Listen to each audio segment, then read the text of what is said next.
The Southeast Asia Treaty Organization was an international organization for collective defense in Southeast Asia. But why did it dissolve?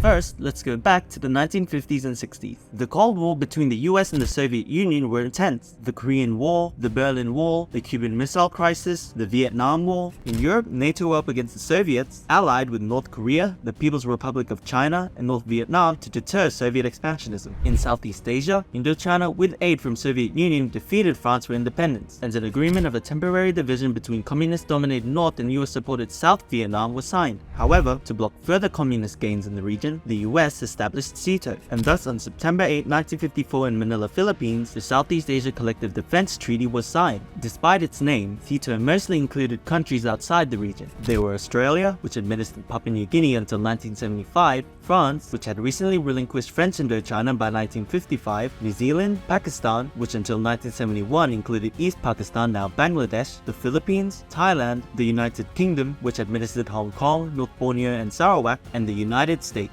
Okay, first of all, why are these countries in SEATO and these ones aren't? Well, for why these countries are, Australia and New Zealand are geographically close to Asia, the UK and France used to have colonies in the region and were interested in its developments, Pakistan hoped to receive support against the conflict with India, even though neither country was in the organization's jurisdiction, and the US believed Southeast Asia to be an important frontier in stopping communist expansion. And for why these countries aren't, Burma and Indonesia wanted to maintain neutrality, Malaya, including Singapore, found it politically difficult to give formal support to the organization, and the terms of the Geneva Agreements of 1954, signed after the fall of French Indochina, prevented Vietnam, Cambodia and Laos from joining any international military alliance. However, SEATO got these countries under its protection due to the lingering threat of communism from North Vietnam. Now, what exactly did SEATO do during its existence? Headquartered in Bangkok, Thailand, SEATO didn't have many gatherings, but when they did, they discussed the communist threat in Asia and how to combat it. It also didn't have a military force of its own, but the organization did host joint military exercises for member states each year. When they realized the communist threat turned from an outright attack into an internal subversion, SEATO began strengthening the economic foundations and living standards of the Southeast Asian states. It sponsored many meetings and exhibitions on cultural, religious, and historical topics, and even non-Asian member states sponsored fellowships for Southeast Asian scholars.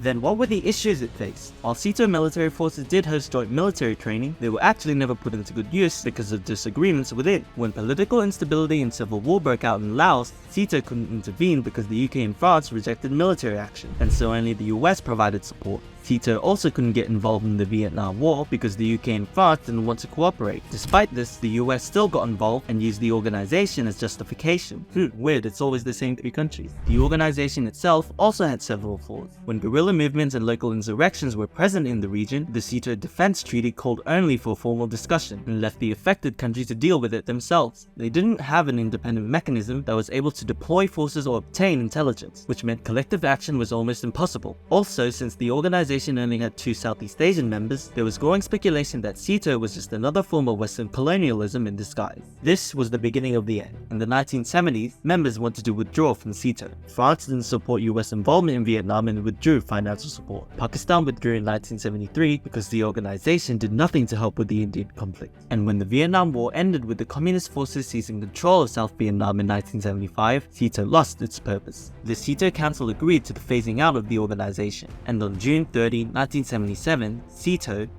was dissolved.